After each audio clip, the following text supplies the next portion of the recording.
Under that is designed to come nation states and regions, and then the people, with no power whatsoever to control their own destiny, because the major decisions are made at these higher levels of power, particularly the world level. The microchip is being suggested all over the world. This is a guy at Reading University in England who was microchipped as part of a kind of experiment, but it's not really an experiment. All over the world in our lives now, that we're being prepared to take the microchip. People on one level think it's about electronic tagging, and it's about knowing where people are, and that's okay, that's on one level of it. But it's more than that. The guy I talked about very early on in this video series, the guy with the patch on his chest who works for the CIA against his will, he was telling me, and other people have done too, what the microchip can really do. And if we allow ourselves to be microchipped on the basis of, oh, well, it's better than having credit cards and money, that's what the cashless society is about. It's about getting people to be microchipped. And we'll never lose our child again if we microchip them at birth. All this stuff's being suggested now. But he said, you know, when people are microchipped, they are giving external control of their physical health, their emotions, and their mental processes, their mental faculties, their mental perception to whoever controls the microchip. And if everyone's microchipped, you suddenly got mass control on the end of a button, almost, of the population. That's the idea. That's what we're being drawn into as part of this agenda as it unfolds. And if we say no to one thing only and then go back to watching The Price is Right, let us say no to the microchip, because then at least we've got a bit of a chance here. The United Nations symbol came out of the Freemasonic symbolism also. The United Nations was created to be a focus for the centralization of global power, like that world government on that earlier slide. The sections in that target-type symbol of the United Nations, there's 33. Just happens to be 33 degrees of the Scottish Rite of Freemasonry. And it's kind of nicely framed, isn't it, with those leaves. I wonder where that came from. Oh, yes, I remember now. It's a Freemasonic symbol, again, transferred to the United Nations. These symbols of these various levels of control, the European Union has 12 stars in a circle, etc. They're all esoteric symbols. Now this, I guess of everything I've said so far, this next few minutes are going to be the most important, because I'm talking about the most powerful means of mass manipulation which has been played, this card, for thousands of years, and we're still falling for it. And it is this more than anything that's advanced this agenda to centralization of global power. I call it problem, reaction, solution. It works like this. You want to bring something in here, centralization of power, more power for the police, more power for security agencies, whatever, and you know that if you do it openly and honestly, there's going to be a reaction against it. We're not having this. This is a global fascist state. Go away. We're not standing for this. This is outrageous. That's what you're going to get if you do it openly. So you don't. What you do is you create a problem here. Could be society breaking down, so there is more crime, so people get in fear of being mugged and being burgled. Could be war, it could be a terrorist bomb, an economic collapse, whatever.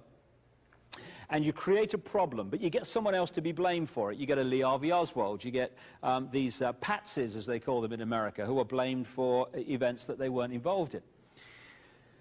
You then get the people in general, by the way that you report your problem, to react by demanding you do something. This can't go on, do something. What are they going to do about it?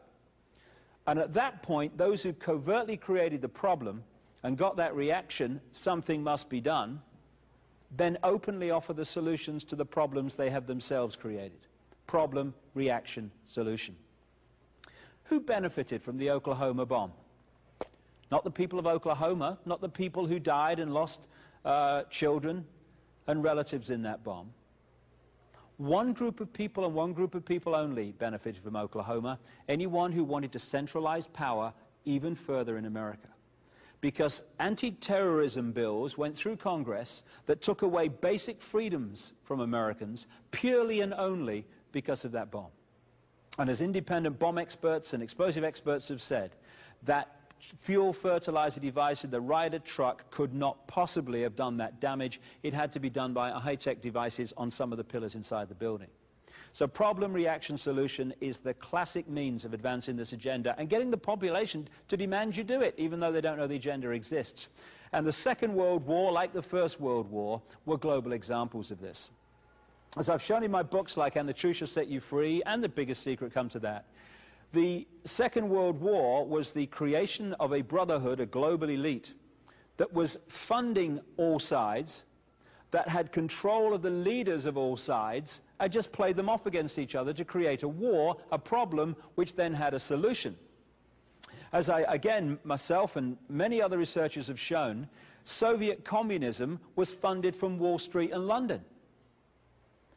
The Nazis were funded from Wall Street and London, through the Bank of England and through the German subsidiaries of American and British multinational corporations, not least the Rockefeller Standard Oil. The frontmen of the war were Joseph Stalin in Russia, frontman for this brotherhood. You had Winston Churchill in England, whose image left us by conventional history is an absolute farce. This guy was a man of war, among many other things. In America, you had one of the classic frontmen of the 20th century for this brotherhood, Franklin Delano Roosevelt, comes from the elite aristocratic French bloodlines. In Germany, you had Adolf Hitler, who was put in there by a network of secret societies, the Thule Society, the Vril Society, the Edelweiss Society, that locked into this global brotherhood. And they were funded by American loans and in the way that I've just talked about. So you create two sides. Incidentally, again, sun cycles, numerology, certain years, certain things happen. You look at 1933. 1933, the number of things that happened in that year. That's when the pyramid and all-seeing eye went on the dollar bill. That's when Roosevelt stole the gold from the American people. That's when Hitler came to power. That's when Roosevelt came to power. No accident, all by design. And then you get two sides and you play them off against each other in a war. And from the war, at the end of the Second World War, in such a few years, the human race was mentally, physically, emotionally, and mentally wiped, exhausted. And in that mode, we are putty in the hands. What did people say? This can't go on. Something must be done. What are they going to do about it? What do they do about it? The United Nations, European Union, centralization of power, then we won't have another war. As I've shown in my books, documents exist that show that the Second World War was planned as the First World War was ending, probably before that. And if anyone thinks that it's not possible for a few to control the world, you're looking at it. How many people in Britain, America, Germany, Australia, South Africa, France, all these different countries, how many of those people wanted to go to war in the First World War? Hardly any of them. They want to be at home with their families, seeing their kids grow up. So why were they there? They were there because the pyramid structure and the hierarchy in this country persuaded its population they had to fight the people in this country. The little hierarchy in this country persuaded their population they had to fight this country, and these two hierarchies locked into one hierarchy, which was pulling strings of all sides. And there was a song in the 60s by a guy called Donovan, sang by a guy called Donovan, which went like this, which sums up where we're at with this. It went, he's 5'2" and he's 6'4". He fights with missiles and with spears. He's all of 31 and he's only 17. He's been a soldier for 1,000 years. He's a Catholic, a Hindu, an atheist, a Jain, a Buddhist and a Baptist and a Jew. And he knows he shouldn't kill, and he knows he always will. Killing for me, my friend, and me for you. And he's fighting for Canada, he's fighting for France, he's fighting for the USA. And he's fighting for the Russians, and he's fighting for Japan. And he thinks we'll put an end to war this way.